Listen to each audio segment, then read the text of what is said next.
They're the players who carry the hopes of Aston Villa into every match. Their ability is well known, but how much do you know about them away from the field? For example, who phones his mum regularly for cooking tips? Whose nickname is The Shape? And who told us Barcelona was in Italy? All the answers are coming up as we delve into the lives of the Aston Villa Squaddies. My ambition, and I've stated this since the start, is to be the best goalkeeper I can be. That means really having to play in a World Cup and to put myself on a world stage to people say, I remember, hey, Mark Bosnich was one of the best goalkeepers that there was. I don't really get to watch too much television, to be fair, because the little one switches it off all the time. So, I like watching a film every now and again, but I don't really watch telly. From a young age, you know, she can only remember me with a football at my feet, whether it was going to the shop or doing anything. I used to have to go to the shop with the football at my feet, or, you know, even if it was over to the field. I suppose sometimes you regret not having the chance to do the wild things that some of your mates have done, but I wouldn't change the last few years of my life for anything, and football was always what I wanted to do, and despite what people said at school to put me off moving into that profession, that was what I ended up doing. Well, I wasn't very good at the positions or anything like that, so basically I just chased the ball around the field and soon got clobbered for that and told what to do sort of thing. That was when I was about 13. We really are a team now, and I think last season we struggled a bit because we weren't as together as we are now. And the banter's brilliant between the lads, and we get on really well. I've not really been to be honest. I don't like flying for a start. That's the reason I've really been to many countries, but you know, I think Tenerife is the furthest I've flown. What do you think of your teammates? I think all the best, really. They all good guys. They try to help me. Yeah, it's a good laugh, you know. You see, there's a few young lads. We've got our Nottingham contingent, me, Franz, Drapes and Charles Hugh, just travelling together. Got a couple of lads from Manchester, you know, so it's a good laugh. Yeah, we have a good laugh. Some genuine lads and some good lads, you know, because if you have got a few rumbles in the dressing room, it doesn't half make a difference when you get out there on a Saturday. It doesn't always go well, whereas, no, you know, as I say, Aston Villa certainly in my time here, it's been very good like that. That's the enjoyment of coming every day and being in a dressing room atmosphere and laughing and joking with the lads. And, it's tremendous, and I'm sure that's greatly missed by players after they've retired. I've just read Paul McGrath's biography, or autobiography. Very interesting read. And I have a lot of respect for Paul because of, like, he lives in Manchester as well, and we drive down together. I've always liked training. I always try to put 100% into my training because I find it is a source of confidence. Footballers tend to talk in their own language, and if you don't understand the football language, you would not understand what they're on about. And most of the things that have been said, obviously, in the dressing room is more Mickey-taking than anything else. My first ever league game I saw was actually here when I was brought over for the trial, and it was brilliant atmosphere and that, and like such a novelty for coming over from Dublin to see a league game that people only dream about. Obviously, moments going to better clubs, so to speak. As in, you know, I was at Barnsley and moved on to Nottingham Forest, playing in the Premiership, and I suppose this comes along with another one of my best moments. You know, actually signing for Aston Villa. I think making my debut for the under-21s, that was a great experience.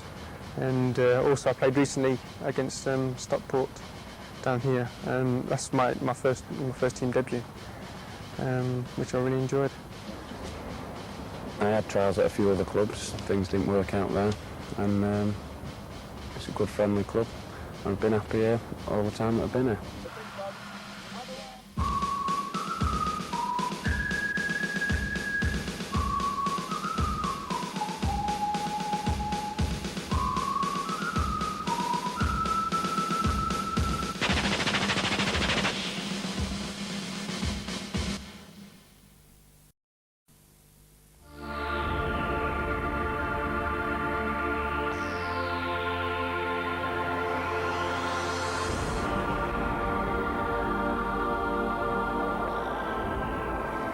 I'm born in Bijeljina.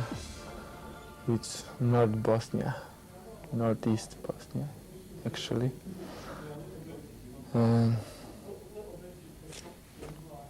have unusual life in there before we start this war. I started playing football when I was 13 years old. And after 2 years I go to Belgrade. Were you a very good player when you were a little boy? I don't know, people say it. I don't know. And what I can remember, at the age of 6 really, I start just playing in the streets with the bigger boys up back home really. I mean, and then there was this coaching clinic.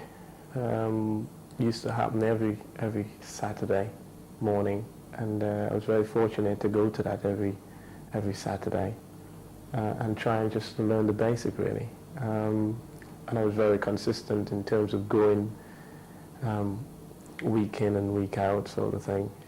Growing up in Australia was the memories I have is mainly of hot weather, cricket, and football in the winter. A lot of going to the beach on a Sunday with the family and friends. Like I said, in the summer, playing cricket with our friends. And in the winter, we went off virtually in separate directions, as the majority of my cricketing friends would play rugby league, and I would go off with my Croat friends, and we'd play soccer then. And that was mainly growing up in Australia, really. The hot weather remains prominent in your mind on the beach. The pitch will rock hard that we used to play. There were virtually no nets sometimes to held the goal up. But as I say, at the time, it was just pure enjoyment of just having a game of football. Is there anything that you remember doing when you were little that perhaps you got into trouble for? Many trouble I do because I play football always, all the time. And when I should come to school, I play football really all the time. And I have many trouble because I play football.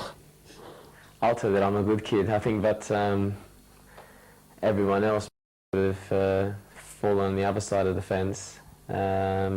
Some people used to describe me as a little bit of a terror, very cheeky always, but always smiling, always happy, and tried my best to keep on everybody's good side, but didn't always happen, didn't always work out that way.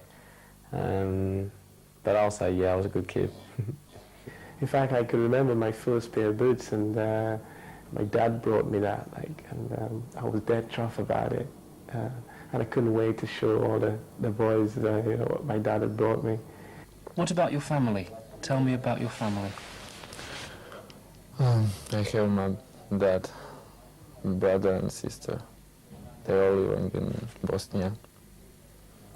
As a family, not only just close family, i.e. my mum and dad, my sister, but grandmothers, grandfathers, cousins and so forth, would get together on a regular, perhaps twice a week, and these gatherings would be what everyone would look forward to swap stories of how they're doing in their various jobs or whatever they're partaking in at that specific moment. And it's virtually the be-all and end-all. When you had to say goodbye, you had to say goodbye to the whole family. You had to say hello, you had to say hello to the whole family. And we were very, very close as a unit. We felt comfortable in that environment. I came from quite a large family of 9, really. 6 boys and 3 girls. And I'm like, the second to last, the 8th in the family. And she used to look after my mom, and I do miss her cooking a hell of a lot. Everything I can, I do for my family. Can you recount any stories of your childhood? Mainly ones when I'd finish off second best in certain things because I was thinking I was invincible, I could do things that I couldn't actually perform, and that wasn't human possible. I remember once roller skating, my whole family would come to the roller skating. We'd used to go sometimes like once every month or so forth. And I used to always think I was the best at everything, and I still do to an extent. And speed skating came on, and for the senior speed skating, it wasn't enough for me to just go on the junior speed skating. I was only about 9 years of age, and all these kids were like, the older kids, 17 or 18, so I was flying around, and I was going really good, you know, like, and so as things started to go well, I tried to like, sort of, you know, motion over towards my family, and I took my eye off the ring for a little bit, and I slammed straight into this like pole, into a wall. I remember getting up feeling really, really embarrassed, but I still got up and kept going around.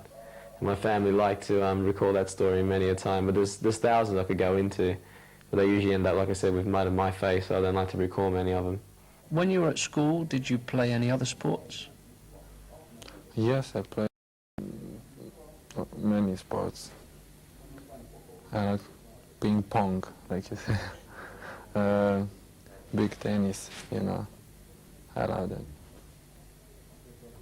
And basketball in Yugoslavia, everybody loves basketball.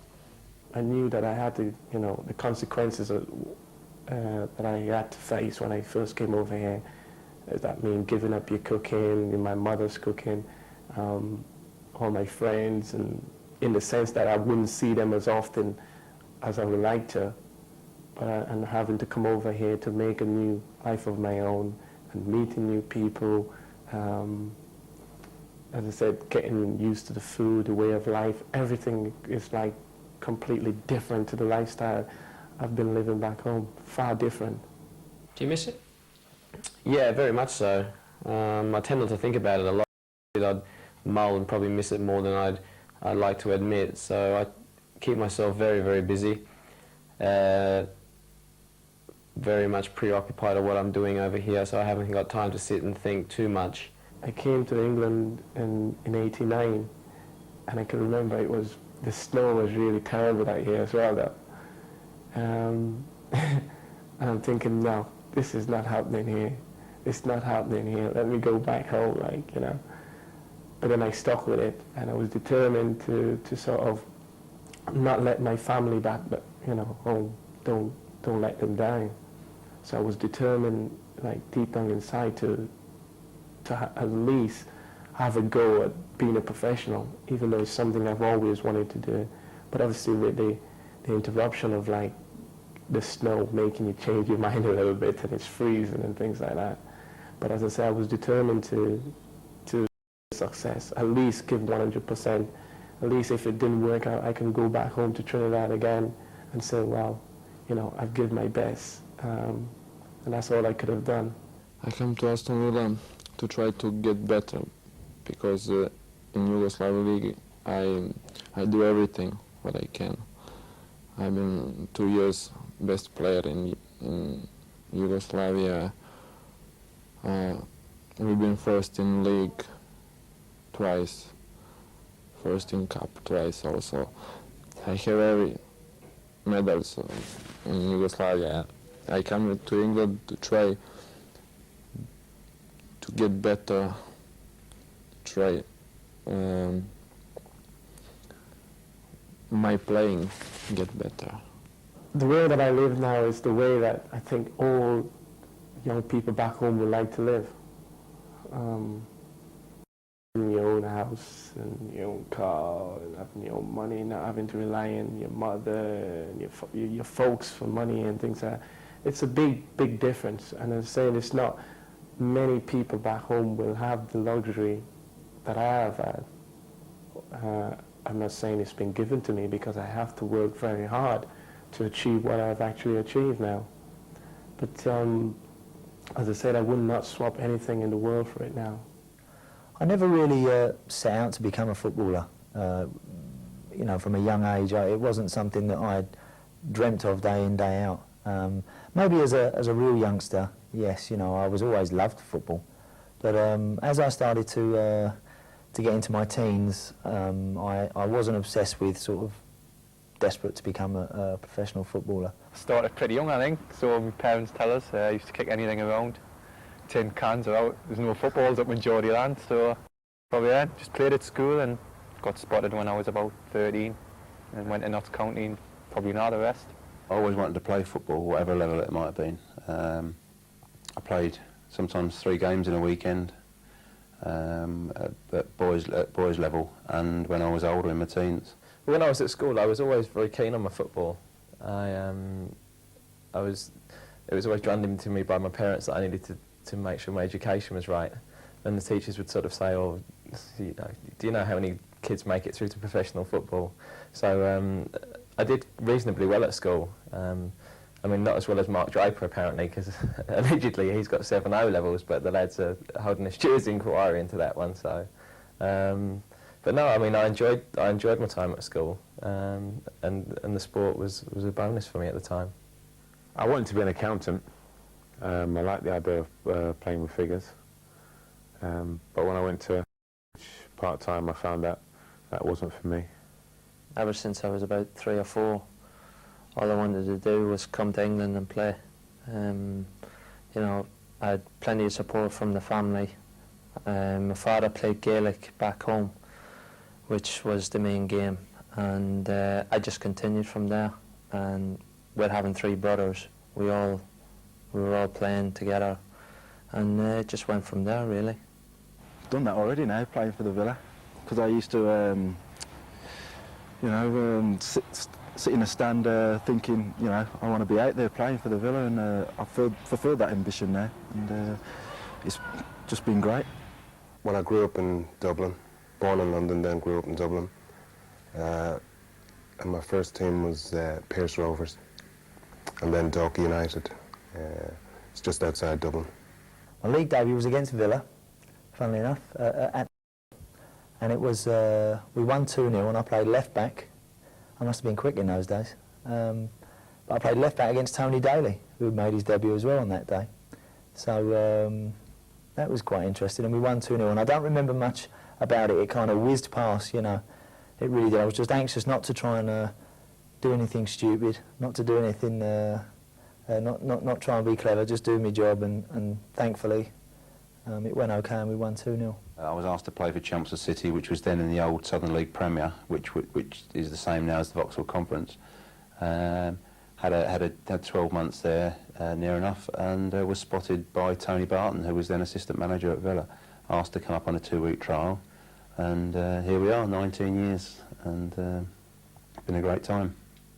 When I was playing Sunday football in Croydon, Crystal Palace used to scout most of the teams in the area, and they for training, and I signed associate schoolboy forms with them when I was 15, and just followed a natural progression through YTS and into the professional ranks there.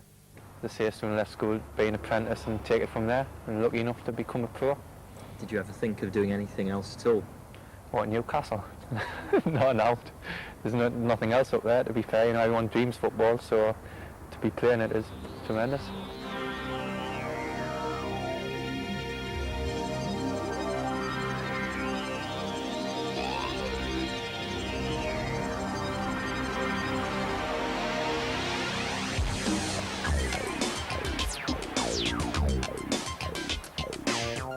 They just call me Spinksy, really. Maybe it's I'm too big, maybe they don't bother giving me a nickname in case they threaten them. But no, it's just been Spinksy. It's been like that all through my career. So I had a nickname one for about a year.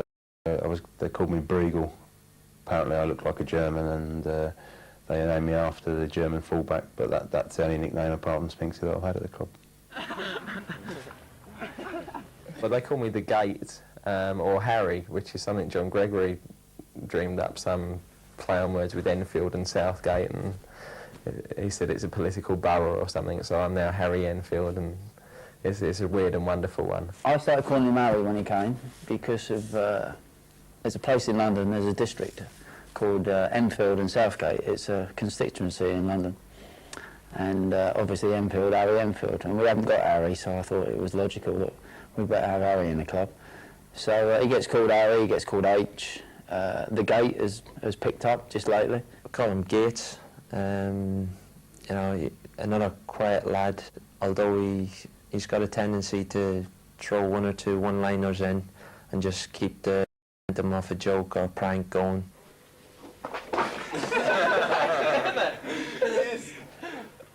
The Gate, or even the Beak too. For for obvious reasons. Obviously the nose gets a mention, but Andy Townsend's taking the pressure off me with that one. He's more reserved, he's more hello chicks kind of man, isn't he? He's like very reserved, and he's a PFA rep, and you know, he's got a very articulate look about him, you know. Gareth tends to be the Mr. Nice guy, Mr. Diplomatic. He's a PFA representative. So it just goes to show you what sort of person he is. He's all I can say is he's like the Mr. Nice. That's absolutely right. I've never done anything wrong, and you know, I've got nothing to declare on that front. And everybody probably hate me for that.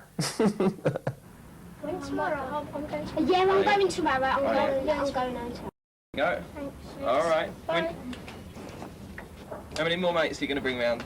I mean, I'm fortunate because at Palace they used to call me after Dennis Norden because I tend to stutter and stammer a little bit in my sentences. So they used to call me Nord there. I gather from Crystal Palace that he was called Nord after Dennis Norden.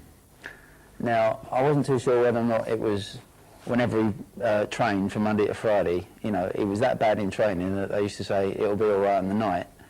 Or it was because, I'm trying to think who told me, David Kemp told me that they called him Nord because he knew everything, like Dennis Norden. He was a complete know-all. And so that one's sort of yet to pick up here. I must say that at Crystal Palace there was a lot more stick flies around than there is at Villa, so I'm sort of ready for it if they're going to start. He senses danger so quickly. He's not one to overplay in his own penalty area. If he feels it needs to go in the back row of the stand, he puts it in there. And to me that's always a good defensive attitude. And as you've seen over the last sort of few games, he's very comfortable in possession. And he's given us a little bit more, an extra dimension in as much as we can keep the ball. We can always go back into the back four to give it to Gareth, to shift it along the back four and come out the other side. And he's certainly comfortable as well when he comes into that midfield area as well, because of course he's played most of his career in the midfield area. Always likely to score a goal or two as well. But he's come in and he's certainly mixed in very well, very quickly in the dressing room. And he's settled down, and when you look at the amount of money that we paid for him, 2.5 million, it does seem a bargain by today's prices. Oh, here we go. Where's he now? Yorkie. What do we call Yorkie? Foxy, looks like Will Fox. Sorry. Yeah, Yorkie's called the Fox, probably because one of the bright lads in our team reckoned he looked like Real Fox. Well, they call me Foxy. Don't know why. I think they think I look like Rule Fox a little bit for some reason. I mean, if Yorkie said that himself, then he must feel he looks like Real Fox. For what reason, I do not know. I haven't got a clue. I think I'm better looking than him anyway. Dwight's a bit of a ladies' man. He makes people think that he's a quiet and he's this and he's that, but deep down you've got to watch him. He's a good lad, Dwight. He's really come out of his shell now, and in the position he's playing now, he's the top striker, and I think he's relishing every moment of it. Righty, yeah, the big man. Yeah, he's a quiet lad. He doesn't get a lot of stick. He's just known as Righty. Comes in, does off and goes home again back to Manchester. So nobody knows a lot about Righty really. So we're a bit wary of him. And he's come in here and he's settled in very quickly. Gets a bit of stick now and again about his height, but who wouldn't when you're that small? I mean, it's natural that footballers are going to pick on him, and particularly these boys here. My nickname is anything to do with short, midget, dwarf, anything.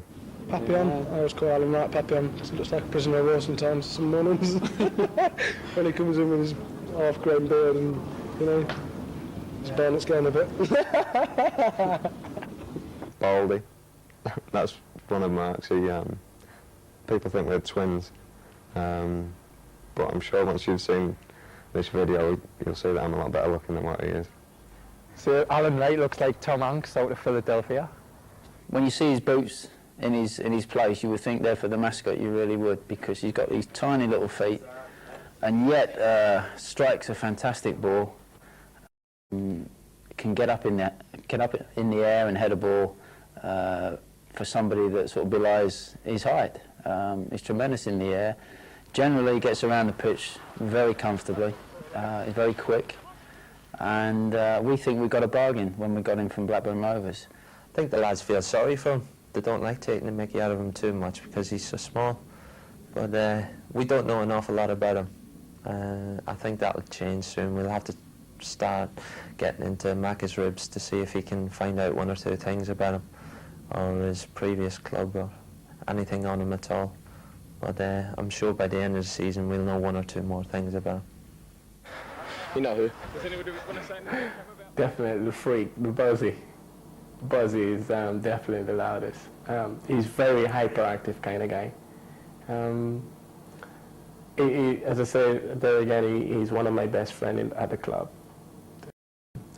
And I know him sort of inside out virtually.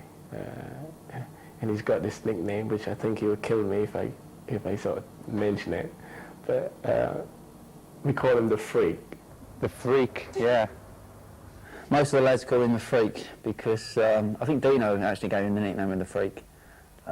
Basically because he's a one-off. I mean, you don't see many like him. Bit of a freak, freakish laugh. Known as the Freak, obviously for his saves and whatnot, but we like to tend to think it's more to do with his barnet. I'd like to think I'm respected for what I can do on the pitch, and also respected for the person I am off it. Probably 9 out of 10 of them will say, "Oh, Bozzy," and laugh, and they say, "Well, you know, he's not unsure about himself, put it that way." But that's the way I am. I've got tremendous belief in myself, my ability, and I'm not too particularly worried. I don't have many hang-ups of what people think about me. So sometimes people perceive that in different ways, and it's up to them to say. And I would never begrudge anyone if they call me anything from a big adult to a great person. I wouldn't begrudge any of them. I'd just laugh and say, fair enough, because everyone's entitled to opinion. He has just got so many sides to his character. He can be nice and sweet and innocent. He can be ruthless, vindictive. But generally, he's a good lad. Not only is he an outstanding goalkeeper, I mean, he keeps things out of the net that mere mortals can't seem to get to. And a super save by Bosnich. And Bozzy's bubbly character around the place. I mean, you need people like him within the club, and he's certainly got his head down this season in particular. He's working extremely hard. Again, it's a pleasure to have around the place. He keeps it all together. Well, I'd like to think that. I'd like to think that they think they love me. Everyone does deep down, but if they don't, who cares? You can't say that on there. What can we say about TJ? He's one of these lads, typical Geordie, you know, likes his nights out when he can get out, and likes taking the mickey out of Fran's car, I think. The two of them have a personal feud going, but another good lad, and keeps the dressing room going. Come on, man. Fool. Yeah, Tommy gets a bit of stick because of his hairdo. He's got a dodgy hairdo, and he does get a bit of stick for that. Here we have the village. You fool. Haircuts on. Found him in the same store as Carrot. I wonder why. We call him rooftop head or loo brush head because of his thickness of his hair. Bog brush head.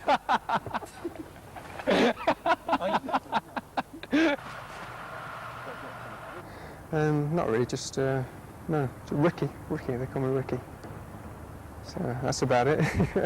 Myself and Ricardo have just gone into the first team dressing room really at the start of the season, so the incredibly quiet men, really nobody I think knows we're even in there. So for the moment that's all right. So when we start getting abused I gotta start worrying. Oaksy, Wolf, and that's about it really. I've not acquired a nickname actually. I had a couple while I was at Forest, Tiles for obvious reasons, and Stuart Pearce christened me Grow Bags because he said when I first joined the club I was like 6'3" and about 13, and he says someone stuck you in a grow bag or something, you know. That I didn't think it'd stick, but unfortunately that nickname stuck for quite a long time while I was there. Stan. Stan's got one or two names actually. The Tramp, sometimes call him. The Body. I think that's more of a recent one, the Body. Stan's known as the Shape because of his body.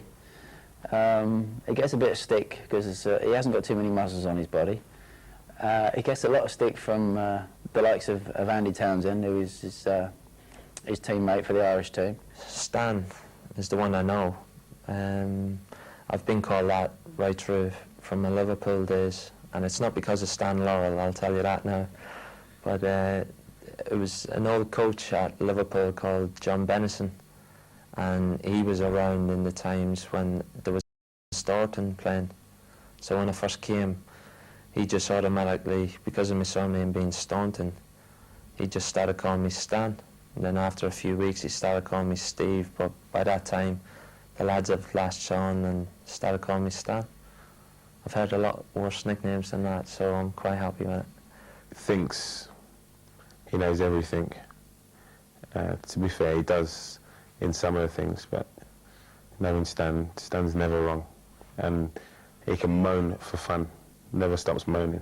Stan's one of the world's biggest moaners as well. He's another one. I think it's this Liverpool thing. Once you play for Liverpool, you're taught how to moan when you go there. Stan's a good lad. Stan's got an unbelievable left foot. I mean, he can get pickles out of a jar with it. It's quite incredible. Any distance, he can put it basically where you want it. Drop it in a bucket from 50 yards. And Staunton, I think, has scored direct from a corner. I'm sure nobody got a touch on that. Beaker for Andy Townsend, because he's got a small nose.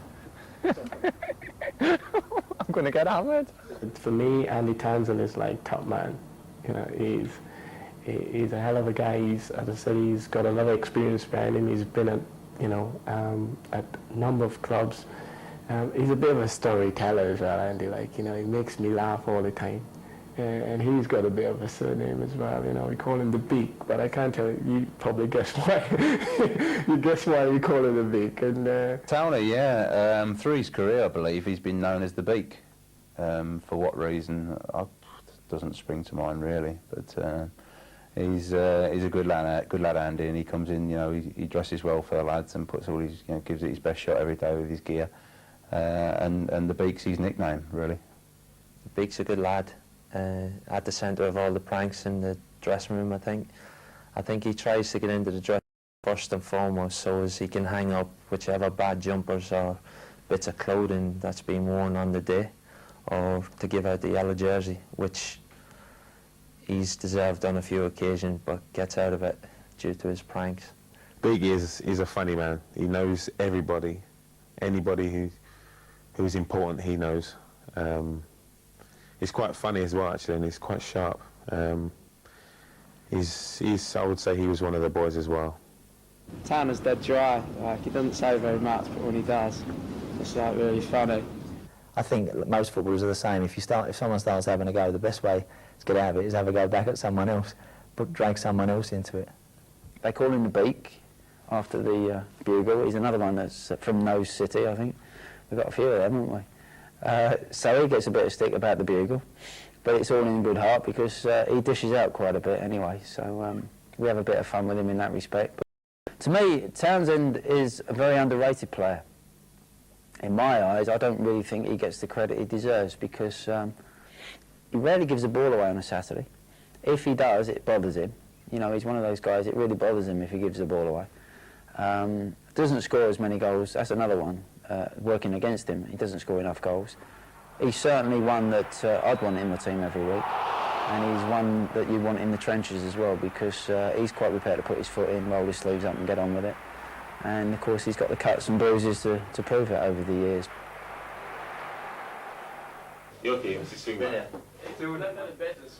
Hugo, the lads call him Jurassic because of his size 13 feet and his big hands and like his huge frame. You know, they take the mickey out of him that he eats eucalyptus leaves and for his tea and things like that. So yeah, that's for Hugo as well.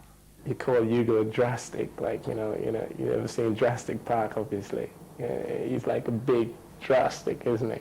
And that's a sort of name that Hugo has been stuck with for a long time. Yeah, he's got a few nicknames. Jurassic. He's got canoes on his feet. Hugo's feet get a bit of stick. Yeah. It takes about size 19, I think. So they're always coming for a bit of abuse in the morning. Yeah, Bozzy's one. You could sleep in them. Hugo's. You could sleep in them. They call me Jurassic because I'm supposed to resemble a dinosaur in some way. But I'll let you judge that for yourself.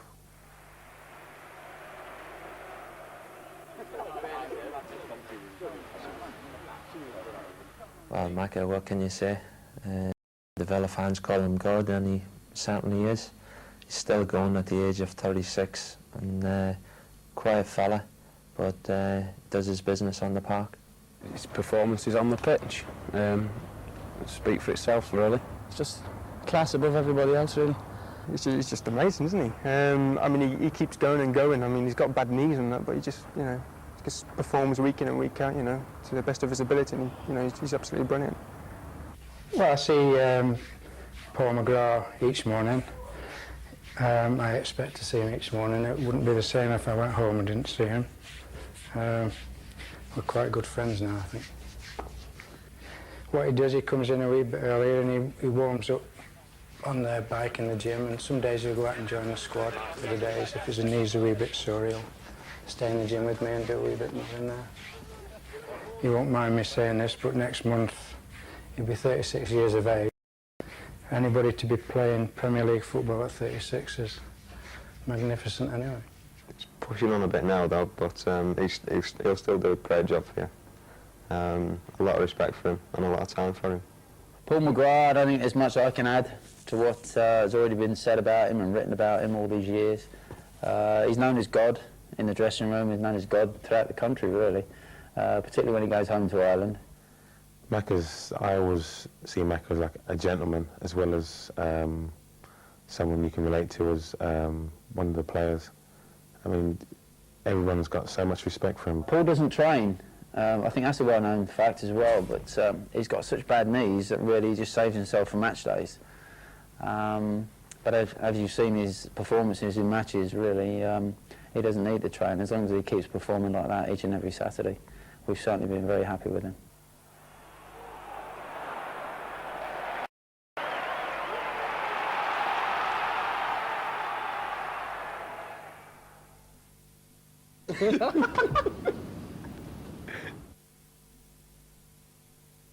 Drapes, well, it's probably all been said before. You know, Drapes, a bright lad, always on the button. You know, an intellect, fantastic. He's an intellect. Yeah, he's far way above all the other lads in the intellectual side.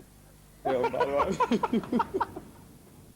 Drapes, yeah, he's like, you know, Tommy Johnson calls him Plug off the Bash Street Kids. Do you remember Plug? I mean, I think that's a bit harsh. Drapes is just, you know, it's somebody you just look at and you laugh at him. Mark Draper. He's not the brightest of lads, although he thinks he is. He may be the butt of more jokes than a lot of people. He's got the weirdest laugh that you can think of. I mean, you know, obviously I think you call him Tim. Nice but dim, you know, the fellow for Harry Enfield. I think he's at the centre of every prank or joke in the dressing room. I don't mean he's doing it, it's all at him.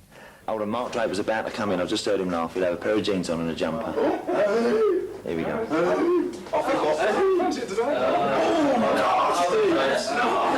What is that t-shirt? He'll laugh at his own jokes even if they're that bad.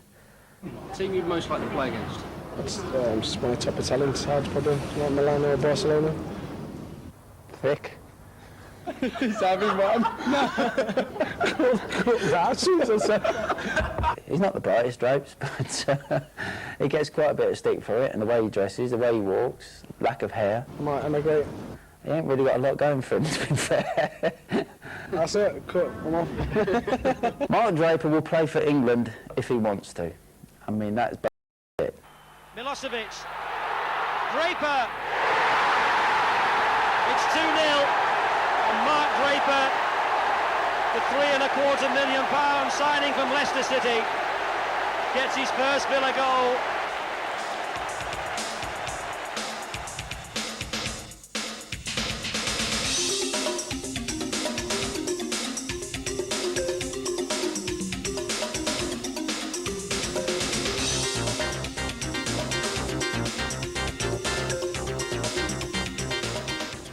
I'm not a fussy eater. I mean, I'll eat anything really. I will be. I do. You know. I mean, I can have. If I go home and my wife's been out all day or is busy and like fine, I'll have fish and chips. Doesn't worry me at all. I don't have to have pastas night before games. I'm sure.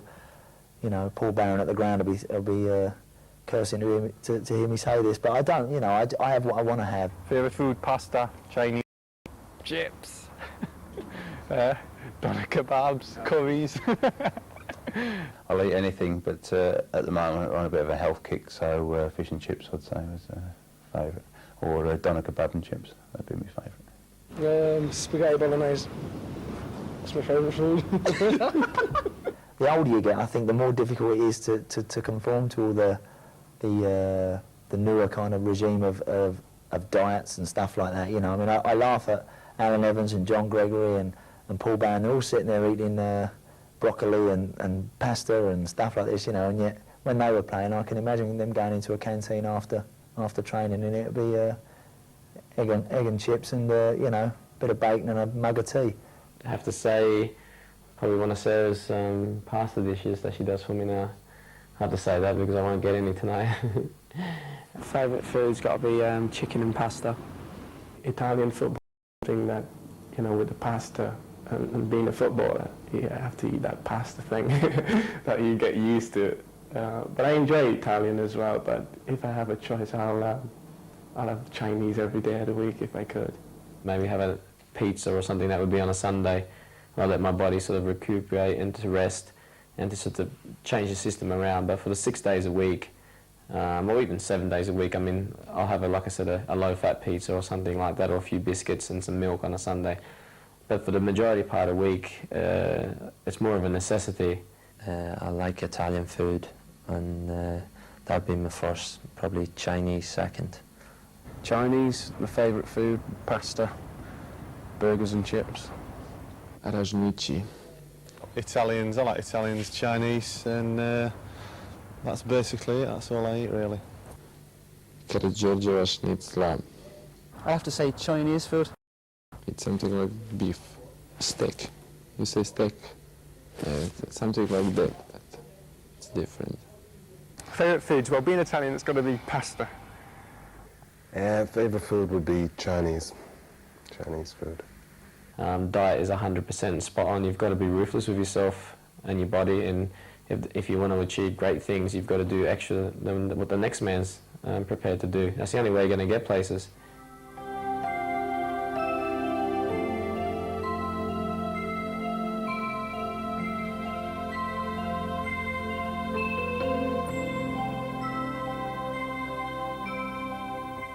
Drink? No, I've never touched a drop in my life. I've been wanting to have the odd lager in my time, but I love tea. Drink tea for fun. You know, I like lager really is what I'll drink. If I'm in Ireland, I don't mind a pint or two of Guinness. I like blackcurrant lemonade or lime and lemonade. Good drinks that I enjoy. Lager? I like lager beer, you know. Coca-Cola, I'd have to say. Not really a beer monster. I can't really say I like alcohol because, to be honest, it makes me sick. I do like a bit of Ribena now and again. Ribena. I love Ribena. I hate Ribena, yes. No, I'm a bit partial to a nice pint of bitter and a bit later on a Bacardi and Coke. Usually a double. I do like a Budweiser now and again as well. Lemonade, Coke, things like that. Pineapple juice. At the moment, I'm into bottled lager. I'd say orange juice, occasionally lager. Guinness, I like a drop of Guinness. A pint. I mean, during the week I just drink mostly water and stuff like that, but I you know, I enjoy a few beers at the weekend to unwind.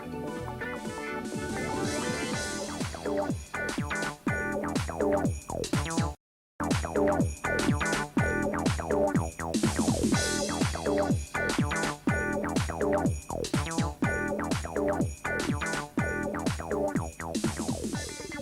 tend to get home and just take it easy, really. I like to play the guitar. I really enjoy that.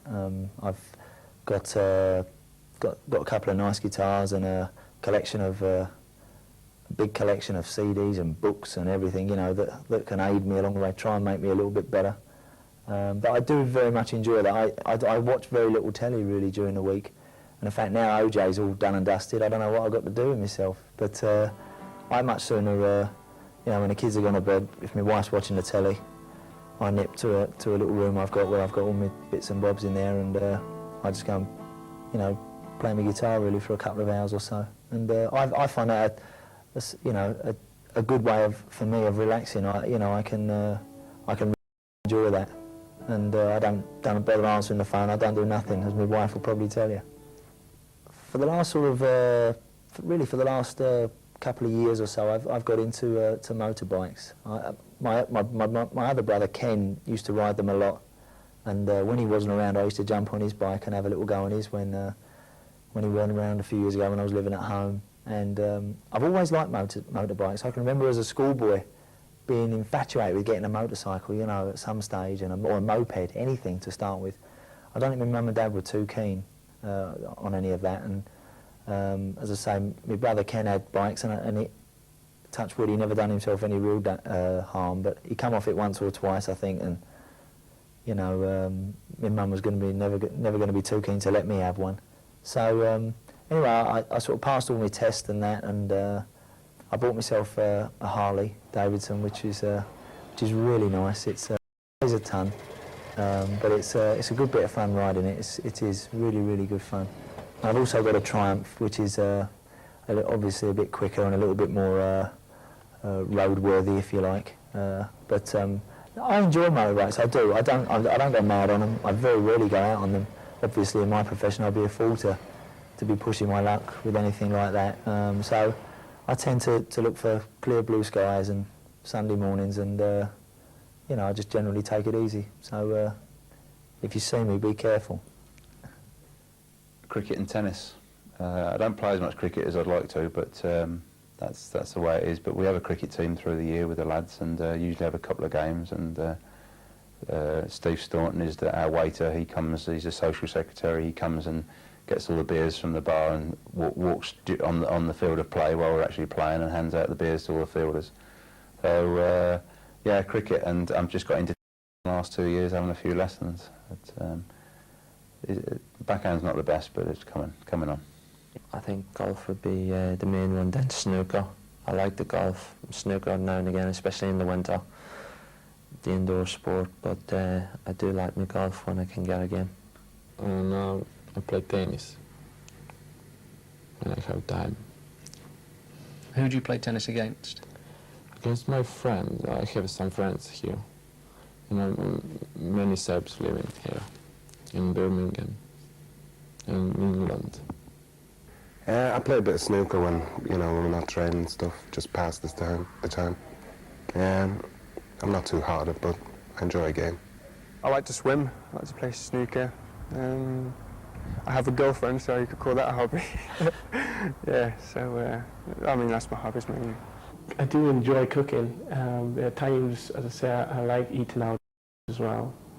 But virtually now I'm thinking of taking up cookery as well, which is one of my secrets really, but I'll let it out now. But I'm going to go to some cookery sort of classes and take up cooking. I like to be a good cook. Sometimes I think about my mom, and you know, if I'm struggling in terms of cooking in the way that my mom cooked back home, I sort of on the phone, like on the cordless phone, and I'm ringing my mom up, what shall I do here now? And she's at the end of the other phone, well, do this, and this is how you should be going about it. And I try to follow instruction, and sometimes you go, Mom, it's not coming out the best, like it's not looking as good as yours. And she said, well, it's the first time, you got to keep practicing. But yeah, I do enjoy cooking.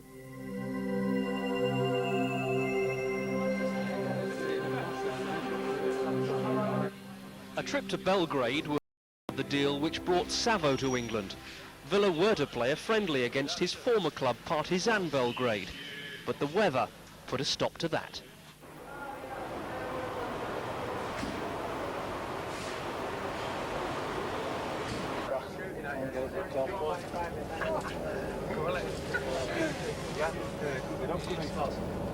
So instead, the Squaddies were merely non-playing ambassadors for both club and country.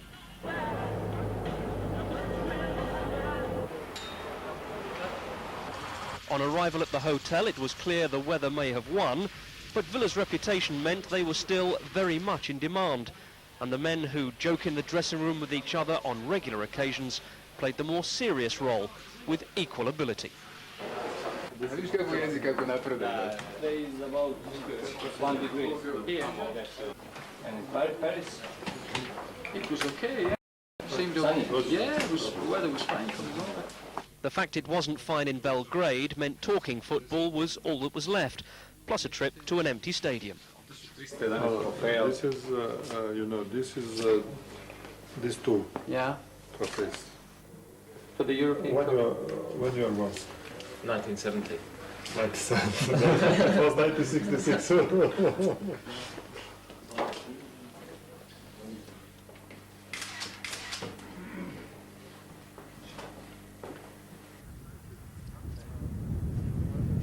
Outside, there were plenty of pretty pictures available and plenty of photo opportunities for the locals, but little else.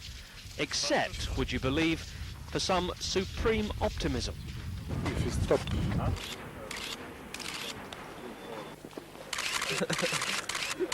Thank you. See now, apparently the guy says if it stops in the next couple of hours, the on. So very fun. He's having a laugh, isn't he? He's got 2 hopes of it being on. Slim and none. So it was back to relaxation and to food, and time for the first ever video diary of Belgrade with Bosnic. All the chefs and the waiters and that over there. This is Saveta. Yes, my name is Saveta, chef de cuisine in Belgrade Heights, Regency. There you go. It's very nice. And the food's very nice. What have we got here? Very nice. And pork schnitzel. Pork schnitzel. Okay, scallop. Ready salted potatoes. The pasta. fusilli pasta and cream sauce, very nice in dessert table. There we go, see? Very nice. Hvala Saveta. Happy, no problem, tomorrow make him... Nema problema. Samo snijeg da fremaj. Oh, yes, okay, just normal. Svi bi u redu. Yes, okay. Okay, there we go. Bon appetit. This is how more you come. They're looking at dead people's names and pictures in the newspaper. In between watching it snow again. Yes, again, hello, it's me. Yeah. Shuffle in allowed, yeah. That one died at boredom watching the snow.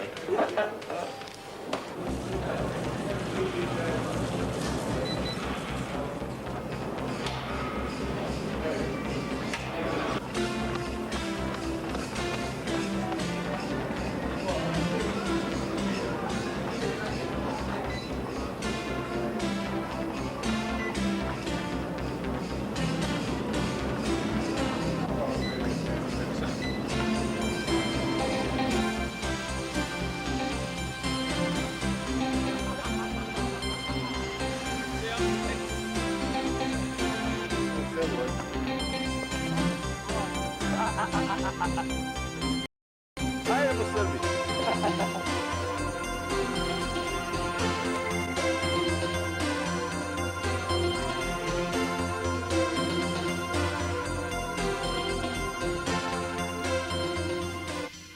But Savo was of course the star attraction, and the local TV studios provided the second episode of Belgrade with Bosnic.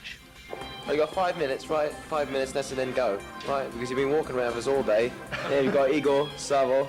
There's stars here. Velike zvezde ovdje, za Belgrade. That means they're big stars here in Belgrade. Gaffer's over there overseeing everything. Just, if you want to have a look over these, just make sure everything's fine. I don't think I'm going to and Gareth's over there's that bodyguard. Let's get Gareth on as well. He's just making sure everything's fine, no girls come in between us and there's no drink or anything. He's our diplomat, John Major. Right, we'll interview Igor and Savo here. Come on, get him in here. So Igor, so how's the trip been so far? Which? Well, the Your trip. Yes, the trip here. How have we been behaving ourselves?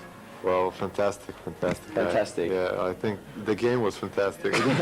Savo, so have you enjoyed coming back home? I enjoy it Very much? Yeah. Yeah? And how was, what did we do yesterday? Tell the viewers back in Birmingham what was Squaddies u jučer. Well, Mark was here and Dwight York was here and Savo also. And this is the most popular sports show and program in Yugoslavia, and that means that the most popular players coming from the English Premier League today in Yugoslavia are Mark Bosnich and Dwight York. And of course Savo doesn't have to be popular at all because he's already a star over here. Savo, how come all them girls are saying hello to you when you're walking? Tell everyone back in Birmingham. No. It's my friends. There's only friends, they're only friends. Okay, I think we'll go over here now and we'll interview someone else. We'll go over here and interview Gareth. See, he's come all this way from Belgrade. Look, he's carried that camera. And I'm going to do a quick interview. Gareth, how have you... Let's just get on to me now. So, like, how have I been coping with... As it goes, Bosny's Serbo-Croat, which he's been learning on the bus.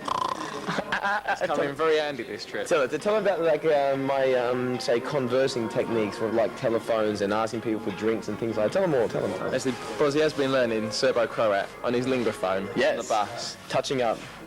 And I must admit, it has come in very useful for me this trip. That's right. 3 coffees we've had so far.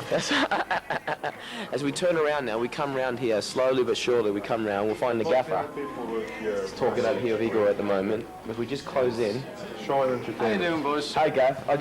We 4th in the league. Sit yourself down. Right, Behave yourself. 4th in the league. You've got us all under great control. How are we doing over here on the trip in Belgrade? Well, you're not under great control. That's for certain. Well, we got all the... But you're under control. We're under control. We've got all Yorkie and Tails and Yuga and the likes of them. We've keep an eye on. Thankfully it's snowing, so they're in. That's right. That's in game. Do you think we would have won? Do you think we would have won the game, Gaff? Hang on. Yeah. Yes. See, positive attitude. That's sure. Right, see? Yeah, especially in the snow. 3rd of the season so far gone. So far so good.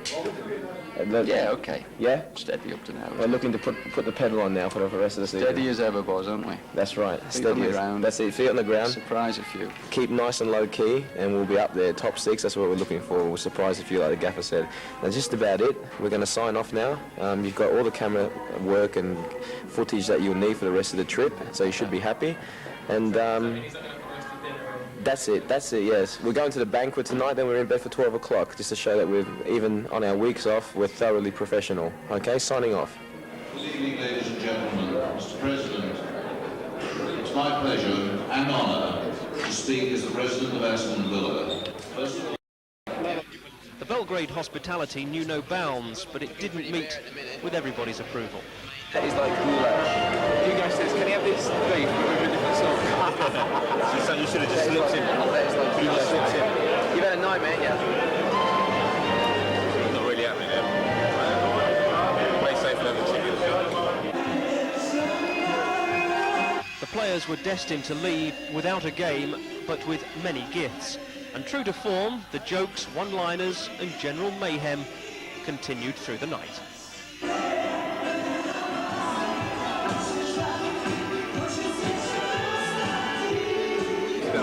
On a serious note, it's been fantastic.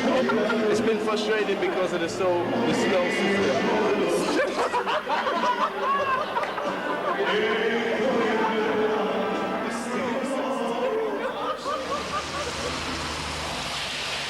It was, of course, timing that brought a thaw just as the Squaddies were destined to leave.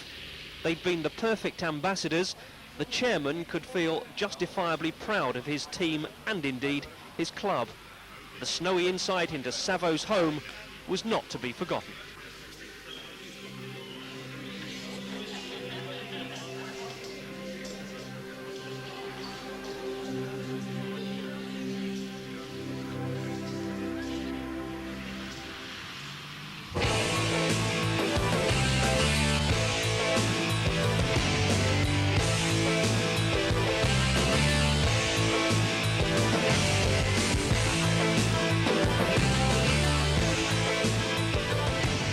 Seen a nice Jaguar, what I quite fancy. New Mark that's just come out.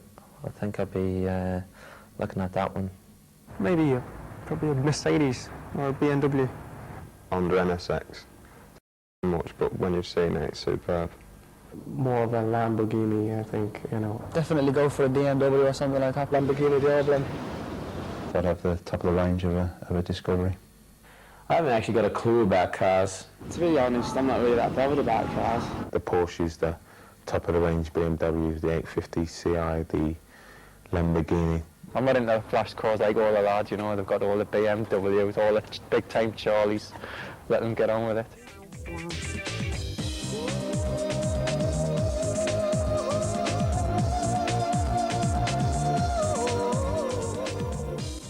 Most memorable game would probably be the Romania game against Romania in 1990 in Italy. That was just such a big emotional day that day. It was very, very hot, and the game itself finished 0-0.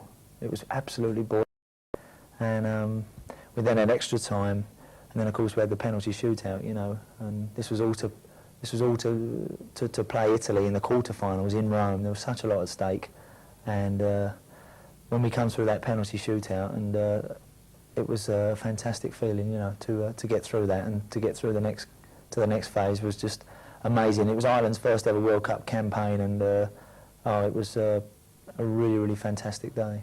As a one-off game, I would have to say last year's Cup semi-final when I captained Palace at Villa Park.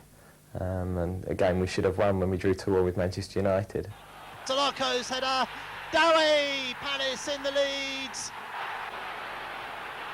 Chancellor Armstrong and loops it over Schmeichel. Another day that springs to mind was when I captained Palace to the Championships the year before, the First Division Championship. And that was a proud day to lift the trophy at home, and what was the last day that Palace had a standing end at Selhurst. I think it's got to be the opening day against Man United. We played so well that day. That's got to be the best game I've played in.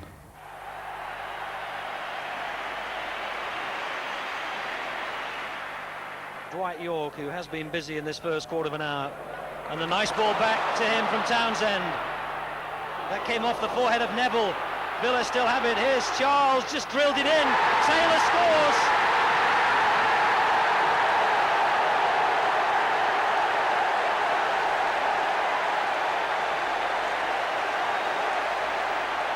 My favorite game against Coventry, of course. 2 goals? Yeah.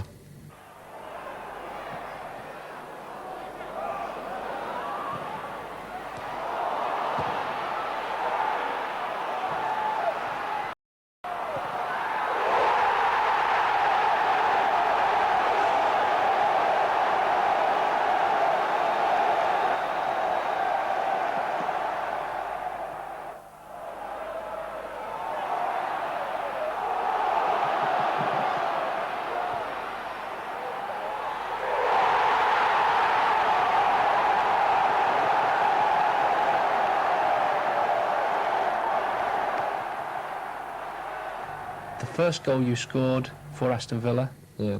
Can you remember that one? Against Blackburn, I think. It was a beautiful goal. Tell me about that one. I don't know what to say. It's my first goal. My favorite goal in England. And you celebrated? Yeah. And you Yeah. ran the full length of the pitch? Yeah, I ran.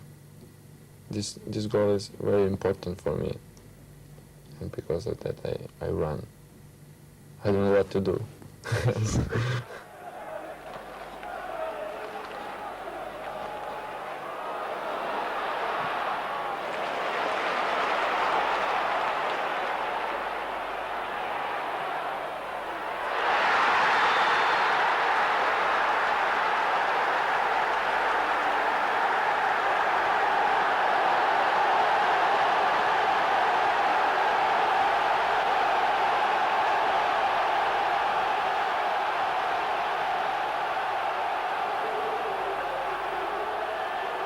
The most memorable game would have to be the Blackburn-Leicester playoff.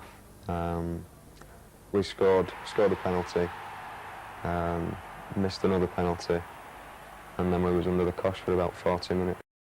But the elation after the game had finished was unbelievable. It was a superb feeling and something that I'll always remember with me. I'd have to say Inter Milan at home, Trabzonspor at home, although it didn't quite end the way we wanted it to.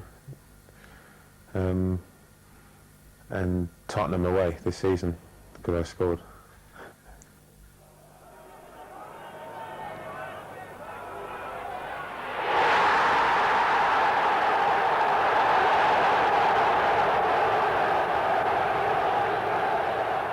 I think that would have to be the Coca-Cola Cup final against Man United.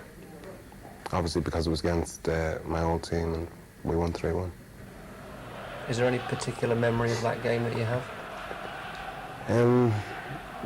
No, just the winning of it, I think.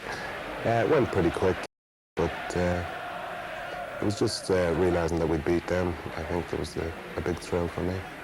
I actually had a bad shoulder and I got it the night before, so I was struggling a little bit, but when I was up half the night with it, the doctor gave me an injection before the game in the shoulder and it was okay during the game. But apart from the lads, certainly nobody else that I know of knew that Paul McGrath was struggling with an injury. Oh, well, I think it showed a little bit. You had to know that I had it, but I couldn't lift my arm up or I couldn't even clap the supporters actually before the game, so it did affect me a little bit, but I got through it okay. There's always the obvious one. I mean, when people hear this interview, they'll always know what I'm going to say, really. It was the European Cup final in 1982, coming on after some 10 minutes and keeping a clean sheet, really, and us winning 1-0. It'll always stick in my mind as my greatest performance for the club, but then, people are surprised at that. Well, my favourite game has got to be, it was about 3 or 4 years ago, playing for Nottingham Forest. We were playing Chelsea and we actually beat them 7-0. And it was really enjoyable. We played some really good stuff, and everything we seemed to hit went in. It was just an unbelievable game, really. And I don't think Chelsea played particularly bad. We were just sort of very good on the day. So yeah, I think that's got to be one of my favourite games. Yeah. My hat-trick, I think, against Wimbledon last season. I haven't played too many games, so I think that's about the only one I've played decent in.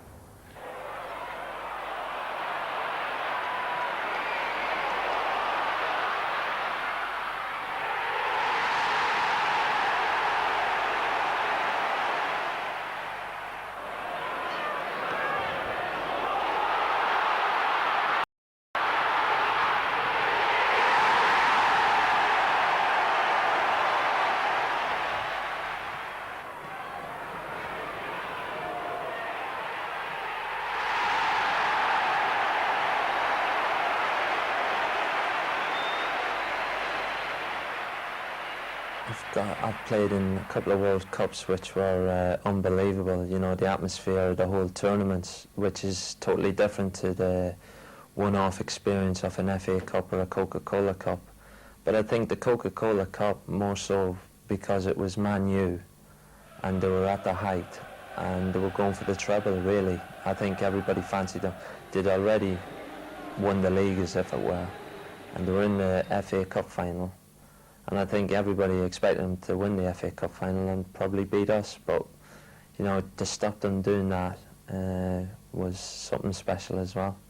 2 or 3 we played West Ham away in the final game of the season, and I think we won 2-1 or 2-0, and I scored both goals, and it stopped West Ham winning the title because they had the medals and everything at Upton Park. Because they only needed a draw, and Oldham had to win away somewhere. We beat West Ham, and Oldham won as well. So, we cost them the title. So that was an enjoyable game. I think the Liverpool games. I think those, because of the situation that we were in last season, fighting for relegation battle, and having to come and score 2 goals. I think those are memorable games that I will remember. Why? I think because I scored 2 goals as well. No, I think because I think the result in itself was important on the day, and maybe if we hadn't have won that game, I think we could have probably facing relegation quite heavily, really. But then, fortunate that the team came through that day and got the result. And as I'm quite pleased to say that I've scored the 2 goals, which makes it even a bit more memorable towards me, anyway. Most memorable game would have to be, without doubt,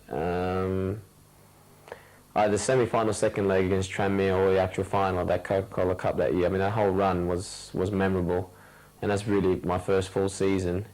The final, because we beat Manchester United, stopped them taking the treble that year. That was my old team, and we played so well on the day, and my parents were there, and my uncle from Croatia, and it was just a fantastic day. It went so well. And the semi-final, for obvious reasons, for the penalty shootout and the pressure that it entailed, and the fact that Aston Villa hadn't been to Wembley for so long, and I feel I played my part in helping the club and the supporters. When I look at the video and I see the supporters' face, how much it meant to them, that's special to me. And that was a moment that will be memorable for me for the rest of my life. When I saved that last penalty and realised that I've helped the team, helped the supporters and the manager at the time get to Wembley. That was fantastic.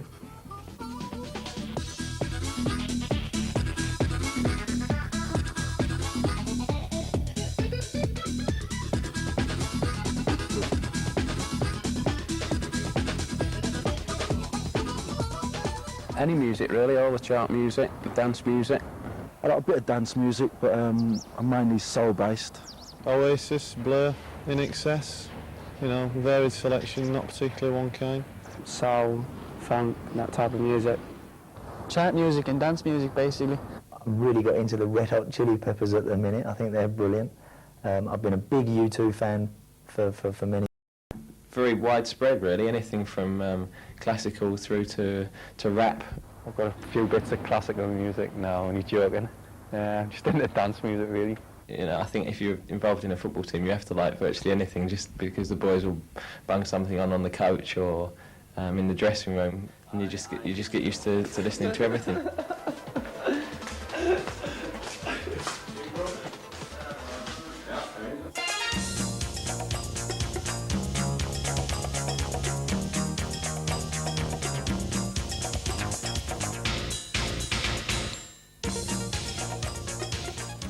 Fashion, clothing, style, tell me, it's me. I like my clothes coming from London. He gets a bit of stick about his gear. My gear's all right, if anyone goes any further. He don't mind stick about his training or his playing or his driving. Generally, he don't like his clothes. I'd like to be able to show a few of the boys what they're missing out on, really. The gates, shirt's a bit dodgy. We all have a little chip every day when somebody walks through the door. There's always a comment about what somebody's got on. Fran, what do you think of the gear, the lads?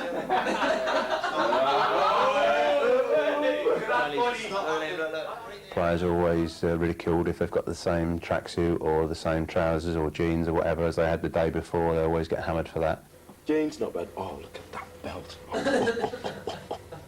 Been them. Andy Townsend's usually the worst one. He usually spots things straight away. Now, if you look at Bozzy, you see here we've net this. Look, the old Reebok bottoms. How many days he had this on this week? Every day so far. Every day so far. Which isn't bad for Boz, actually. Sarah's tried her hard out to get me some sort of dress sense, but she's still banging her head against a brick wall, I suppose. I was fully expecting we're coming out for the rest of this week. So far as trends, I didn't have much of a clue about what's latest in and what's trendy and so forth. I do like to dress well. I just enjoy looking good, I suppose. I don't know. Yeah, I'm a bit of a snazzy dresser. A few of the lads might tell you after. Well, I like to buy nice clothes. The trouble is nowadays they're so expensive, aren't they? I like to spend a bit of money on clothes. I do like a lot of clothes. I spend fortunes on clothes. I am a clothes fanatic, I am. Dwight just comes in Mizuno gear every day. Everyone, if you didn't mind, I tell you who, you two, you're okay. I enjoy wearing nice clothes. I think because back home I never used to have such a nice clothes before.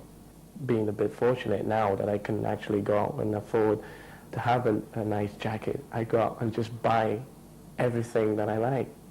I always value the opinion of a woman as well. If there's a woman working in there, I try and pull her aside and say, what do you think, if I'm going out with you, you like me in such and such, or would this be all right to go out in? And I always value a woman opinion for some reason. I got this jacket upstairs, what I call doing it jacket. You know, when I'm when I am going out and I'm thinking, you know, I could do it, having been noticed a little bit. It's a bit bright, but it's quite nice one. I'm much more at home in a pair of jeans and t-shirts and a pair of boots, really. Savo, well known for his attributes as a dresser, his stylish gear. He comes in the morning, usually the same as the day before and the day before and the day before. Savo's jeans, gotta be binned. Look at them. Oh, look at them boxy shorts as well. Tommy gets a little bit of stick. To be fair, I don't know why, but he does. Hey, Tom's very smart on that as well. Chicks. Very What nice. do you mean very... I look fantastic on the team, man. Like wearing a pair of trousers, really, and just like a jumper or something to train in, things like that, really. This is what's known as compost corner. This is compost corner. Look, you notice all the good. This is Tommy's. This is Tommy's new shirt. Fantastic. What is that? Armani. This is Charlo's new corduroy shirt. He's having one at the moment, actually. And the dodgy trousers to match. And the dodgy shoes as well, look.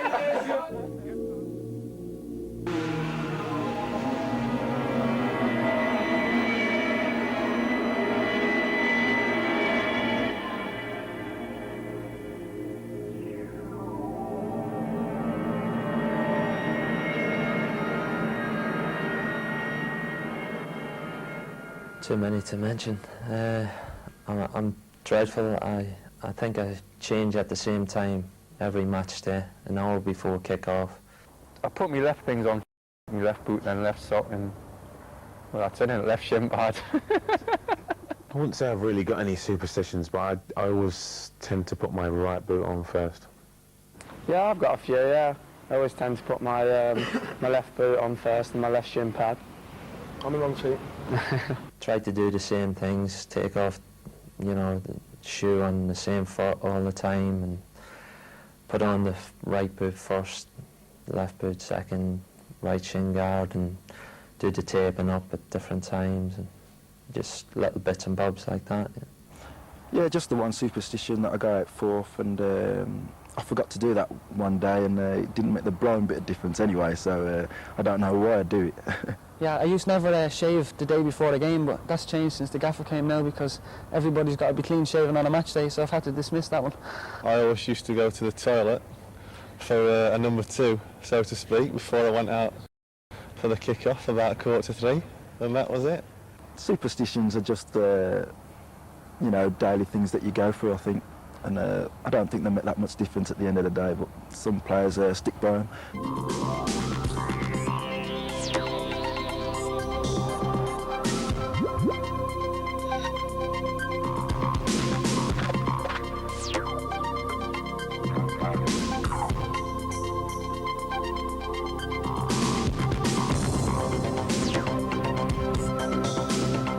If I won the lottery, if I really won the full Monty, the real big one, I'd probably sort my family out first. Well, I'd give a lot to my friends and family. I'd have to give my mum and dad something. all your friends, all your family, I think everyone's got the same feeling. To be able to turn around to all of them and say, you haven't got to worry anymore about anything. I might emigrate somewhere warmer with all my family and friends and everyone else I know. Go and spoil myself, I suppose. I'd have a massive party, invite everyone. Get a private jet and fly to Dublin every weekend. I think I'd possibly pack football in and just bank a hell of a lot of it, live off the interest and go around the world. I think I'd have to give everybody a big severe wave goodbye, and you'll all see me in a couple of years, I think. To be fair, I don't think I'd change that much. Yeah, I'd take off, I'd have my guitar over my shoulder, the Harley on tow, and it'll be sayonara, whatever it's called, goodbye. Hey, come on, big. What? We're ready, you know. Come on. Yeah, if you... Where's the free? I can't see a free. And that's Aston Villa's Squaddies as you've never seen or heard them before. A highly trained football army aiming for the very top. We hope you've enjoyed this unique insight into your favourite players. We'll leave you with a few final Just secrets. The most embarrassing moment, yeah. I think that was probably last summer when all my mates were all going to Cavos. There was 6 of us.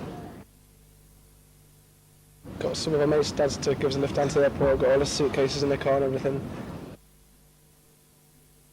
One of my mates just came out of the house with a suitcase, just about to put it in the car. He's writing the label out to put on the suitcase.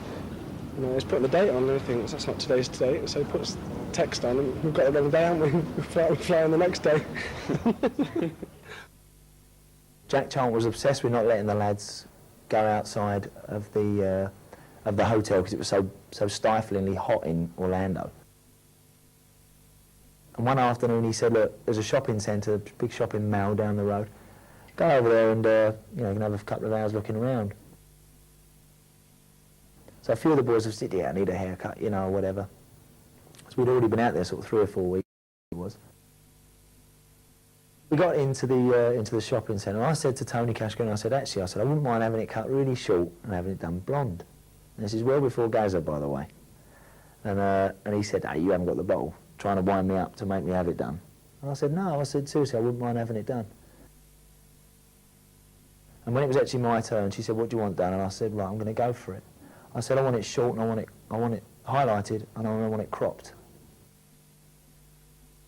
Next thing, this cap comes out, and I'm like stuck there with this cap on my head in this salon, and she starts pulling pieces of hair through, and she said, is that enough? And I said, no, pull more through, go for more, I thought, sod it, I'm sitting here now, I might as well have it done, go for more. In the end, I got this big tough sort of pull through this cap, and away she goes, she starts doing whatever she did to it. And the lads had now been gone 2 hours, and I was sat there I'd been there about 4 hours, and I was beginning to get and fed up. She kept coming back and having a look, saying, no, not yet, thinking, what have I done here? So by the time she actually took the cap off, then put this colour on top and got it right, I'd been in, it was 8 o'clock at night, this whole shopping mall had shut, it was just me and this woman in there, And so she said, right now, how are we going to cut it? I said, could you give us a brush, love? And she gave me a brush and I just brushed it back. I said, tell you what, I'll come back next week for the cut. I said, because I'm hungry. I said, I'm going to miss my dinner over at the hotel if I'm not careful. I said, give us a bit of gel and I'll whack it back. I said, and I'll leave it at that. She said, are you sure? I said, yeah. I walked back into the hotel and all the lads were in a room eating. No one's really noticed me, and I've sort of just picked up a plate full of food and I've just sat down, and Big Jack was reading a paper as he was eating. He's got his glasses on the end of his nose, And when he looked up, he looked at me and he said, what the hell have you done? And I said, why? And he said, you look like Barbara Streisand, because the blonde hair and my big brown nose. I did take a bit of stick for it, and genuinely, originally I wanted to have it cut short as well, but I just couldn't be bothered to wait any longer. First car was a Escort Mark II, blue one, it was right banger. Kept conking out.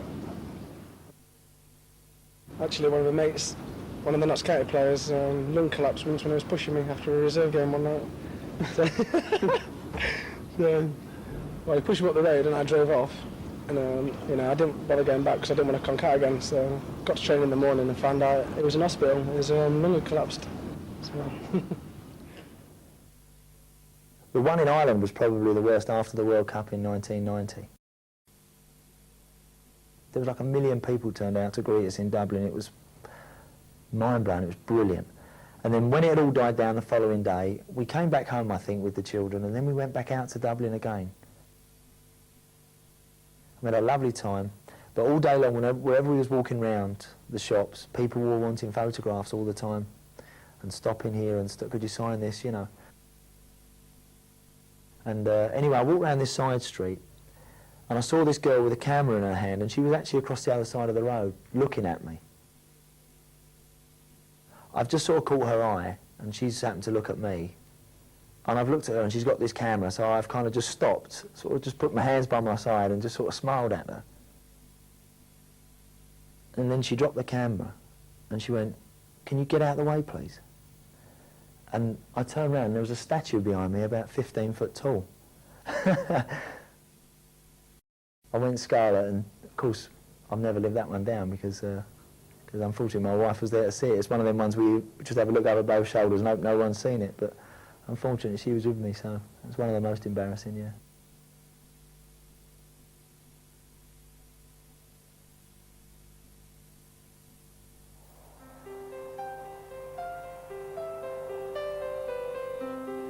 The Belfry is a golfer's paradise and so much more. Famous for the 1985, 1989 and 1993 Ryder Cup matches, it also offers 219 four-star bedrooms, 18 conference rooms, a superb leisure centre and the Bel Air nightclub in the hotel grounds. Our 4 bars and 8 restaurants are all open to the public, assuring you of a warm welcome. And memberships available at the Belfry for season ticket holders on our Derby golf course and our leisure centre and for Bel Air nightclub. The Belfry's new conference centre will boast 48 lodge bedrooms, together with a 3rd golf course to be called the PGA National Golf Course. That's expected to open in 1997. The Belfry, a golfer's paradise and so much more.